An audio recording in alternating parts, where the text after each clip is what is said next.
Assalamu alaikum. I'm Dr. Aisha Khalid, and today your topic of discussion is the histology of bone. As you can see in this diagram, which is made in your card, this is the structure of the compact bone, and here you can see the compact bone. And as you know, compact bone, it is composed of cylindrical units called osteones or Hawaiian systems. Okay, so you can see this rounded structure in this diagram. These are osteones. Osteones consist of concentric lamellae of bone matrix surrounded a central canal. The osteone or Hawaiian canal contains the vascular and nerve supply of osteone. Here in this diagram, you can see these rounded structures. These are osteones. Okay.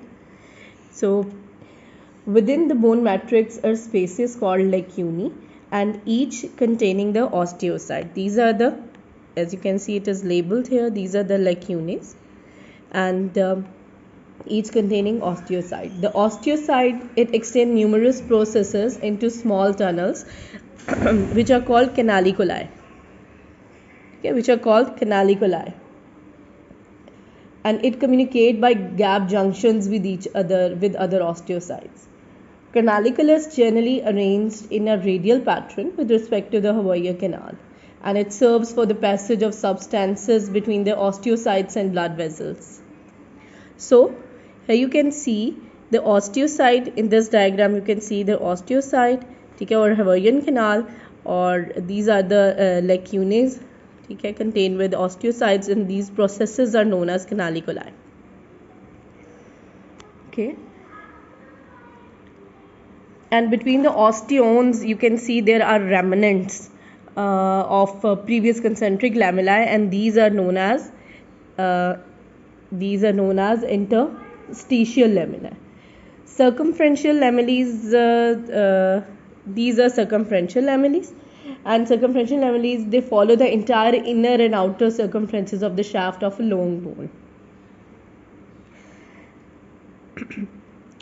And perforating canals or Walkman canals,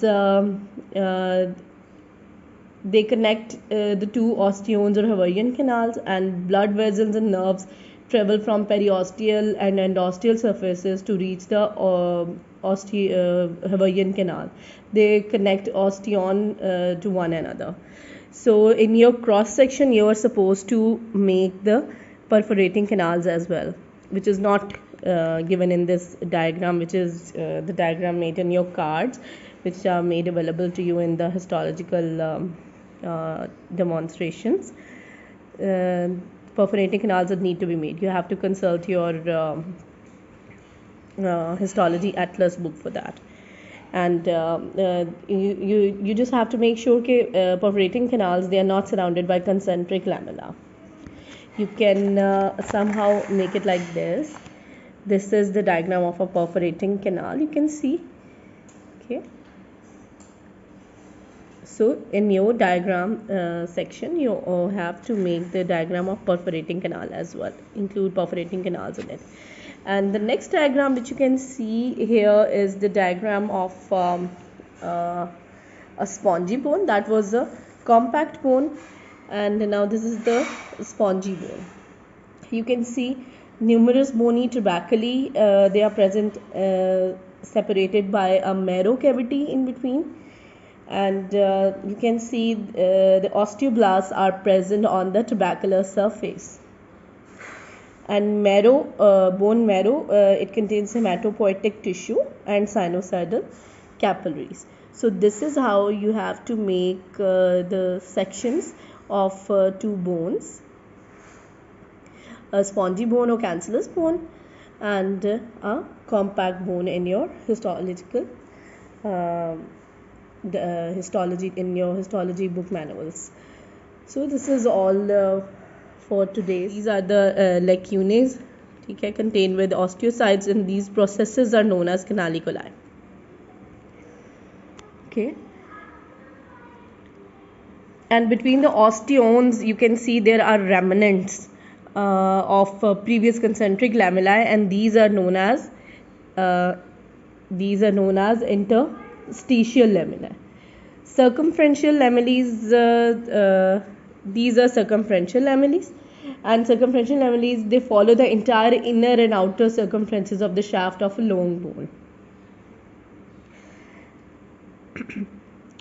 And perforating canals or Walkman canals, they connect the two osteones or Hawaiian canals, and blood vessels and nerves travel from periosteal and endosteal surfaces to reach the Hawaiian canal. They connect osteon to one another. So in your cross section, you are supposed to make the perforating canals as well, which is not given in this diagram, which is the diagram made in your cards, which are made available to you in the histological demonstrations. Perforating canals that need to be made. You have to consult your histology atlas book for that. And you just have to make sure that perforating canals, they are not surrounded by concentric lamella. You can somehow make it like this. This is the diagram of a perforating canal, you can see. Okay. So in your diagram section, you have to make the diagram of perforating canal as well, include perforating canals in it. And the next diagram which you can see here is the diagram of a spongy bone. That was a compact bone, and now this is the spongy bone. You can see numerous bony tuberculi, they are present separated by a marrow cavity in between, and you can see the osteoblasts are present on the tubercular surface. And marrow, bone marrow, it contains hematopoietic tissue and sinusoidal capillaries. So this is how you have to make the sections of two bones, a spongy bone or cancellous bone and a compact bone in your histological histology, in your histology book manuals. So this is all for today's